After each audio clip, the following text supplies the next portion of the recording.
জুলাই আগস্টের যে অভ্যুত্থানের ফসল বর্তমান অন্তর্বর্তীকালীন সরকার, এই সরকারের বেশ কয়েকজন উপদেষ্টা রয়েছেন যারা অতীতে শেখ হাসিনার সরকারের সাথে সেই টিমের জার্সি পরে খেলে এসেছেন।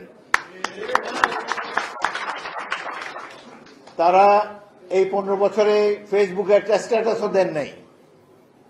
কত সেমিনারে অংশগ্রহণ করেছেন এখানে বুদ্ধিজীবীরা, খোলাখুলি ভাবে এই সরকারকে বলেন নাই যে আমাদের স্বাধীনতা সার্বভৌমত্ব হুমকির সম্মুখীন, আমরা পূর্ণ গণতন্ত্র চাই।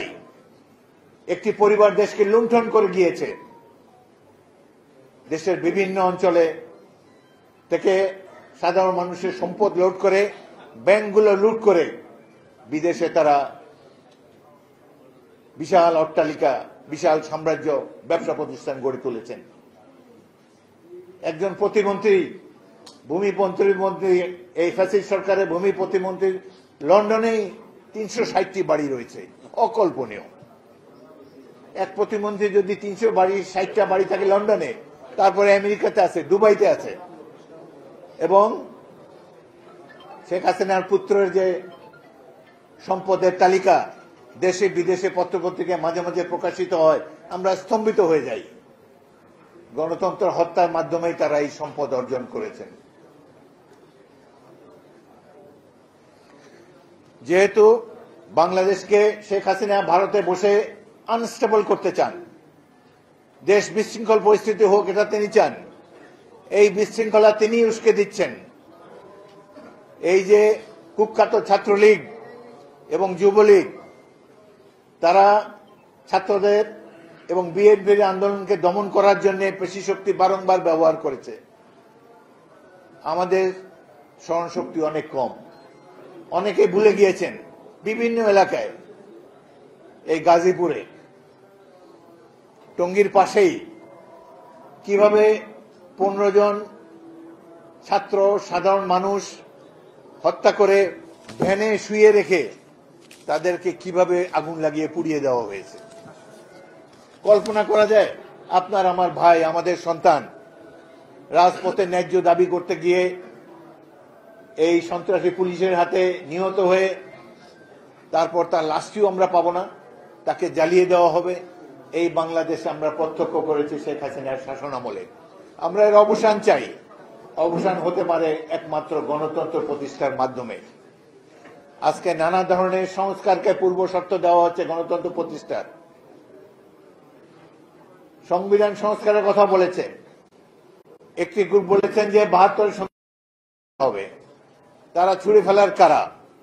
অনেক রক্তের বিনিময়ে শহীদ রাষ্ট্রপতি জিয়াউর রহমান এবং ছাত্র জনতার সৈনিকদের মিলিত সংগ্রামের ফলেই আমরা একটি স্বাধীন দেশ পেয়েছি। একটি সংবিধান, 72-এর সংবিধান চমৎকার একটি সংবিধান। এটি আওয়ামী লীগের সংবিধান নয়, এদেশের জনতার সংবিধান।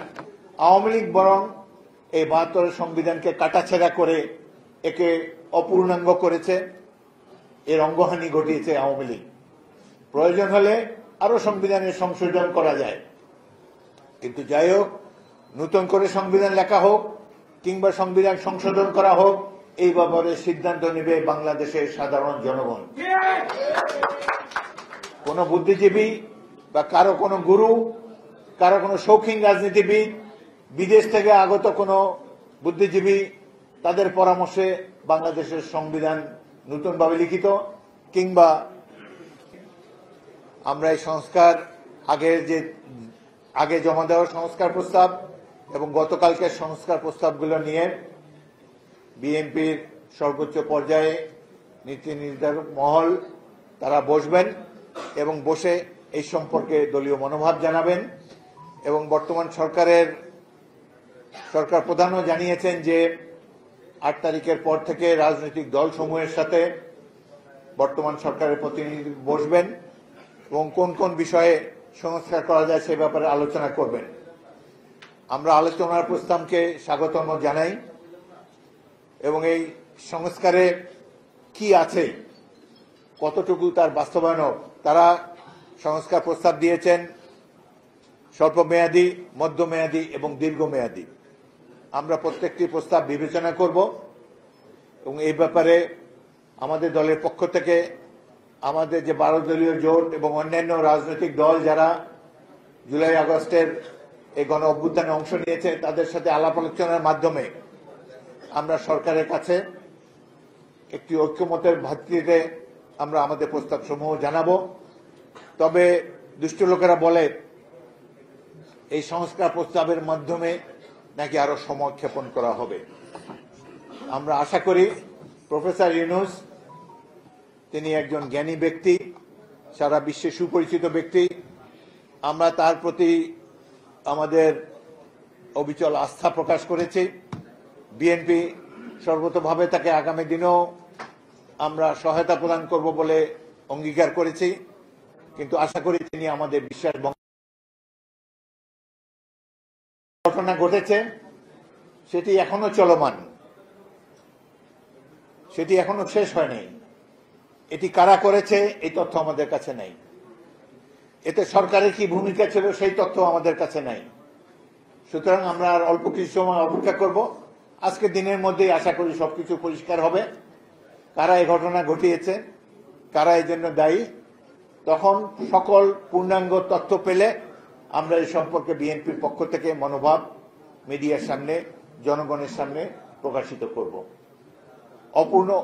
অপূর্ণ তথ্য নিয়ে মন্তব্য করা সঠিক নয়, সেই জন্য আজকে কোনো মন্তব্য করতে চাই না এই মুহূর্তে। তবে আমরা আশা করি যে এগুলা গণতন্ত্রকে ধ্বংস করার জন্য হয়তো আগামী দিনে গণতন্ত্রের পথে বাধা হয়ে দাঁড়াতে পারে, এই জন্য কেউ কেউ হয়তো বিশৃঙ্খলা সৃষ্টি করার চেষ্টা করতে পারে। এবং বিশেষ করে এর মধ্যে প্রতিবেশী রাষ্ট্রের কোনো হস্তক্ষেপ আছে কিনা সেটিও আমরা জানার চেষ্টা করব। বিডিআর এর যে হত্যাকাণ্ড ঘটেছে, মর্মান্তিক হত্যাকাণ্ড, এই সম্পর্কে এই সরকার দ্রুত ব্যবস্থা নেবেন বলে আমরা আশা করেছিলাম। এটি সকল তথ্য প্রবাহ সবকিছুই প্রকাশিত। এদের বিচার চলছিল, এখনো চলছে, অনেকে কারাগারে আছে, কেউ কেউ মৃত্যুবরণ করেছে এবং এর ভিকটিমদের পরিবার সমূহ আজও তারা বিচার পায়নি। তারা ক্রমান্বয়ে প্রতিদিনই বিচারের বাণী নীরবে নিবৃত্তে কেঁদেই চলেছে। তো গতকালকের যে ঘটনা এখনো চলমান, এটির প্রতি আমরা দৃষ্টি রেখেছি এবং আশা করব যে এখন অতি দ্রুত এই দেশে গণতান্ত্রিক ব্যবস্থা প্রবর্তন করা হবে। কারণ গণতন্ত্র না থাকার ফলে নানা ধরনের ঘটনা ঘটে। এই দেশ, এই মানুষ গণতন্ত্রের জন্য, বাংলাদেশের জনগণ অনেক আত্মত্যাগ করেছে। বিশেষ করে আমাদের দল বিএনপি গত 15টি বছর কত মানুষ জীবন দিয়েছে, কত মানুষের জীবন কারা অন্তরালে নিভে গিয়েছে। আমাদের যুবকেরা প্রৌঢ়ত্বে, বার্ধক্যে উপনীত হয়েছে ত্যাগের মাধ্যমে, কিন্তু প্রত্যাশিত গণতন্ত্রের তো এখনো দেখা পাওয়া যায়নি। গণতন্ত্র প্রতিষ্ঠার পথে বাধা হয়ে কারা দাঁড়ায়। একটি মহল বলার চেষ্টা করে এখন নির্বাচন দিলেই তো বিএনপি নির্বাচনে বিজয়ী হবে, সুতরাং এই নির্বাচনকে যত ডিলে করা যায়, যত দীর্ঘায়িত করা যায়। তো বিএনপি যে জনপ্রিয়তা অর্জন করেছে এটা তো বিএনপির অপরাধ হতে পারে না। বিএনপিকে ক্ষমতার থেকে দূরে রাখার জন্য কেন নির্বাচনকে দীর্ঘায়িত করা হবে এটি আমরা বুঝতে অক্ষম। যাই হোক, আজকের দেশের ক্রম পরিবর্তনশীল এই রাজনীতির এক ক্রান্তি লগ্নে দাঁড়িয়ে আমরা আশা করব বিশেষ করে বর্তমান সরকার, বিশেষ করে তার সরকার প্রধান প্রফেসর মোহাম্মদ ইউনূসের প্রতি অনুরোধ জানাবো, বাংলাদেশের একজন দেশপ্রেমিক নাগরিক হিসাবে, জনগণের আস্থার প্রতীক হিসাবে আপনি দ্রুত গণতন্ত্রকে ফিরিয়ে আনার জন্য উদ্যোগ নেন। নির্বাচনই হলো গণতন্ত্রের একটি প্রধান অনুষঙ্গ। এই নির্বাচনকে ঠুনকো অজুহাতের কারণে আর দূরে ঠেলে দেবেন না এবং কোনো বিশেষ গোষ্ঠীর প্রতি আপনার যেন অনুরাগ না থাকে সে বিষয়ে আপনিও অ্যালার্ট থাকবেন। আপনি একটি শপথ গ্রহণ করেছেন বঙ্গভবনে, আমরা অনেকেই সেই শপথ গ্রহণ অনুষ্ঠানে উপস্থিত ছিলাম। অনুরাগ বা বিরাগের বশবর্তী না হয়ে সকলের প্রতি সমান আচরণ করবেন। আপনি এই বিষয়ে শপথ নিয়েছেন, এই শপথ আপনি পালন করেছেন, এটা আমরা দেখতে চাই। আপনাদের সবাইকে অসংখ্য ধন্যবাদ। গণতন্ত্রের জয় হোক। বিএনপি জিন্দাবাদ। বেগম খালেদা জিয়া জিন্দাবাদ।